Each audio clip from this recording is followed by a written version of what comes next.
Alright, so my next project is going to be wrapping the dump tube. This section, I'll probably just stop there. I may continue. Yeah, I'm just going to stop there. I'm not even going to worry about this.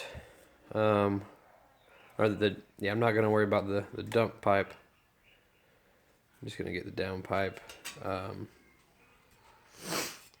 I will be wrapping it with this. Of course, make sure you use gloves. This shit sucks. It doesn't bother my hands too much, but like right in between my fingers, I know it gets pretty bad when it gets up in there. And I will be securing it with wire. You can use zip ties. I've used metal zip ties before. Really, I didn't feel like they got very secure. When you pull them, it doesn't feel like you pull them very tight. I've done it quite a few times, a couple different manifolds, and again, professional by no means.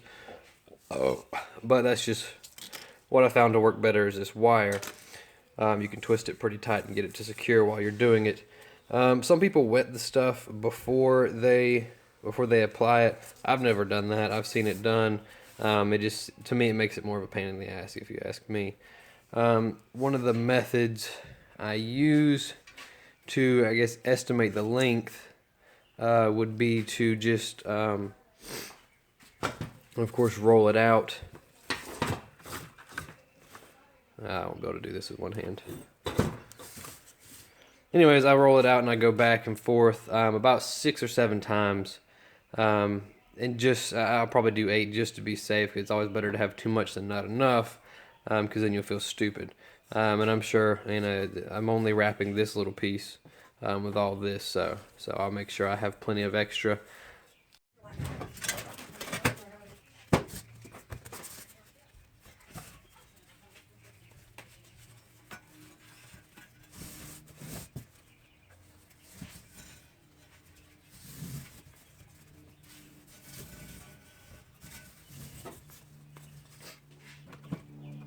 Then you want to make sure you got a good pair of scissors.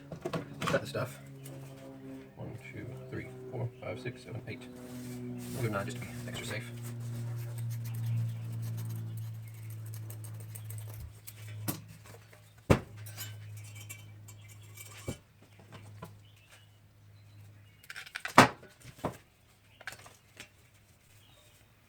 Alright, so because of the clamp there, I don't want to get too close to that, so I'll probably start right here. Generally, you want to, of course, get it tight to begin with, and wrap it around twice at the very beginning. This is going to be a pain in the butt because it starts at an angle.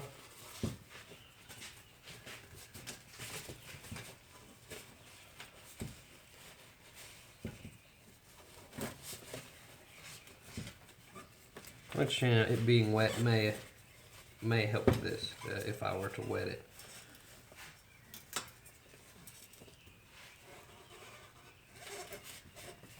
Okay, we'll just scoot back a little bit just to be sure we're not going to get in the way.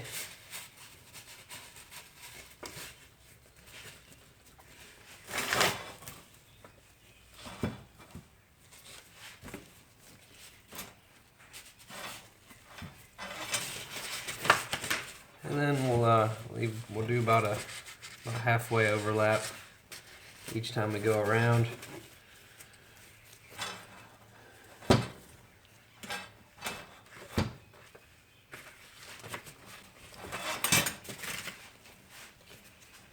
Again, this stuff is not the funnest to work with, but it keeps the under hood temperatures down a little bit, and it will. And it'll also protect any of the other hoses or cables or anything that are running near it, because this downpipe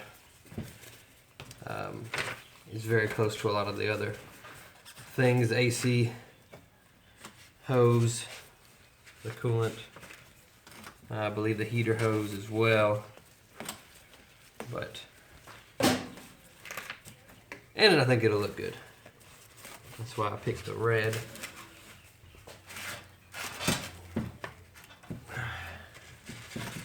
I'm going to try and get it pretty tight. because if it gets loose, then it'll just be flopping around everywhere under the bay. And it'll just come off and it'll look like shit.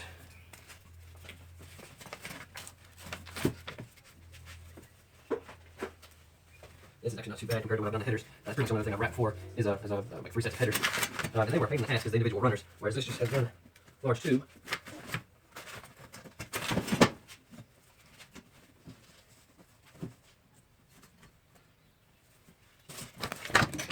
Step over.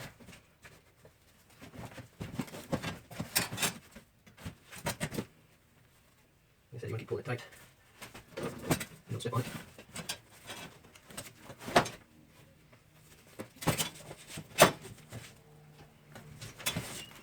You better get your watch off your husband's car. Bye, William. See you later. We'll see you at dinner. All right. Why are you doing that with red? Oh, because the rest of it's red? Yep. Oh. Well, as you see, it's going to be through the plate. There we go. Let's try. Oh, I guess I could fix that out right there. 5 seconds of time. Oh well. You'll probably be a pain in the ass putting that together now, I'm sure.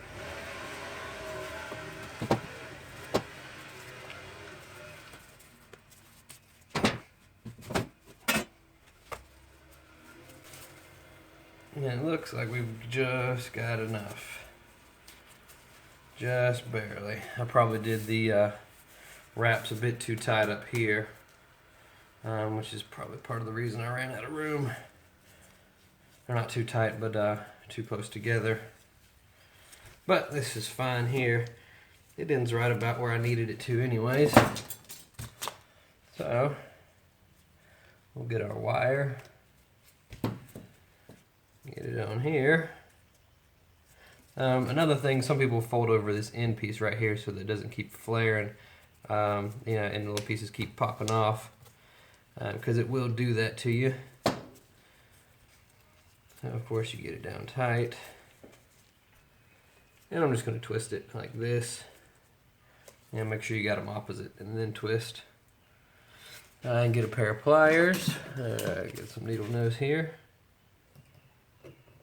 And do the same thing, just twist it down until it gets good and tight and pulls up against that.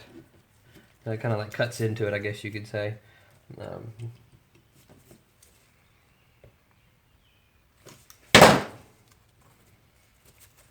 Yeah, just make sure it's not loose. That's good. And then just bend that over so you don't be stabbing people with it. And then, of course, do the top as well.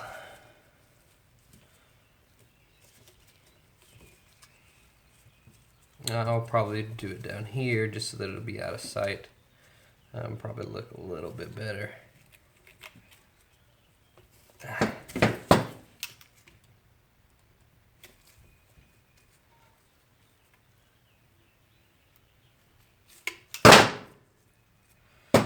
Seems secure.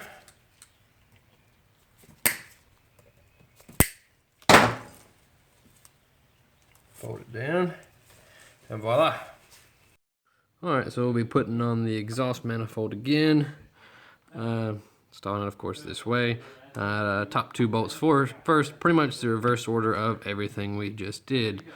Doug's currently working on his car at the moment, so I'll have to put down the phone to install this, but I'll put it on and be right back. Alright, the manifold is on, finally. Gasket, of course, is sandwiched in there.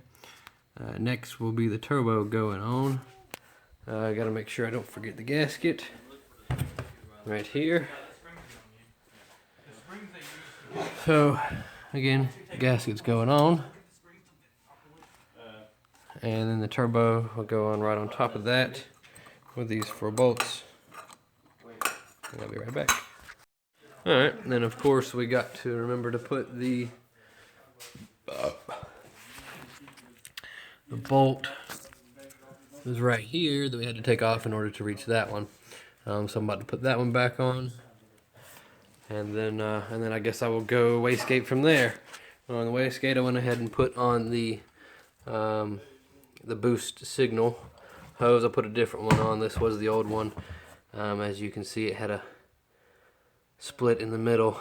And it's flimsier. This is like a fuel grade one, so it's a bit tougher. Yeah, maybe withstand the heat better. I don't really know, to be honest, really. But that's the next part to go on. Okay, so I'm gonna use a little bit of copper spray gasket since I don't have any gaskets that go with this to help keep anything from leaking. I'm just gonna spray this on this surface and then attach that. Spray it on the other side as well. What does that sound? Fucking giant moth. Okay, so the exhaust is on, the old drain is on, and now we're going to be reconnecting the oil line. Basically, you're going to use your fingers to get it on to begin with, and then you'll want to tighten it down.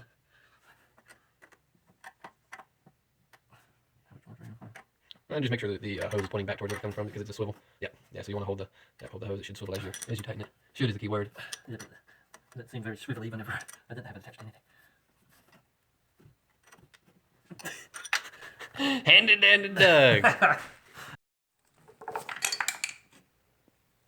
Oops. Dropping the screwdriver. Screw you, dude. Pod filter's going on next. And then we'll put the fuel pressure regulator back on. The boost source, signal source, whatever, for the wastegate. It's always a good idea to have your clamp lined up the direction you want it, like this, so that it's easier access, because obviously if it was pointed the other way, that would be a pain in the ass to be able to tighten back down. Okay. Good. Alright, next we'll do the vacuum source. That would be here. We'll have to steal a hose clamp from the other one. Just hook it on there. Let's see if we can find one. There we go. Just using these little clamps. There's also the other ones that are called, hell, I couldn't think of the name. The worm drive, I believe is what it's called. And you have to screw that down. It'll kind of be like one of those, except smaller. But these I think will work just fine for our purpose. You want to put that on. As you can see, my beautiful white attempted paint job with I believe it's a VHT high temp paint that you bake in the oven after you put it on to cure it. It's supposed to withstand I don't remember but it's pretty high temperature rated, but apparently not enough to stay on a turbo because it flakes right off. But I'll be putting a blanket on that maybe sometime next week. It's not really a video worthy mod, but you just kind of stick it on and tie it down and that's it. It's there. Don't look at me. Yep, cut back to Doug. He's struggling with the Don't look at me. with the hose clamp. They're a pain in the ass. Yeah, you make it look so easy. Yeah, you have to clamp it like all the way down, and then you just kind of twist it a little bit. Just twist it back and forth, and you kind of there you be.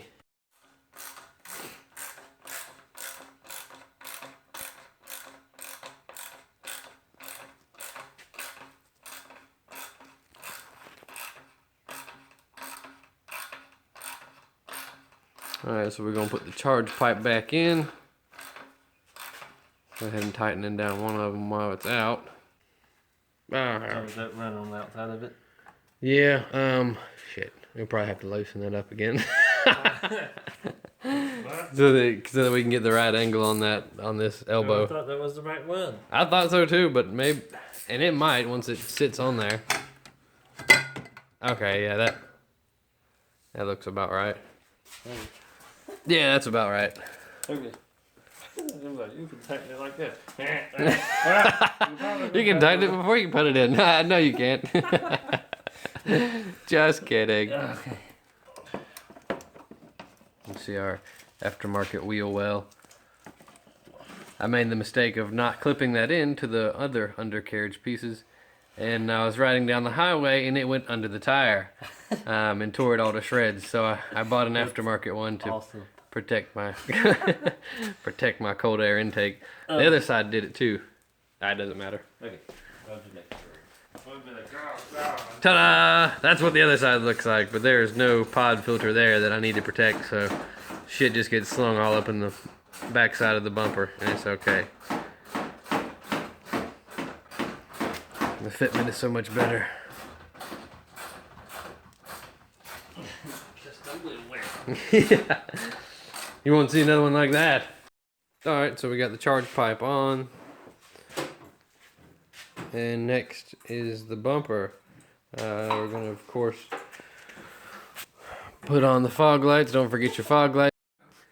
Okay, well, it started up and it ran. Everything was fine. There's a bit of smoke from the exhaust wrap. And it smells great because it's burning off all the color. The red didn't last very long. I guess I shouldn't have really expected it to, but nonetheless, toasty. We have no oil leaks, no exhaust leaks, surprisingly, and no pressure leaks anywhere. Everything ran great. It only hit 7 psi. Didn't go any higher, so I'm happy. I'd say a successful project. Thank you for watching the conclusion to our overboosting series. Hopefully you've learned something out of there.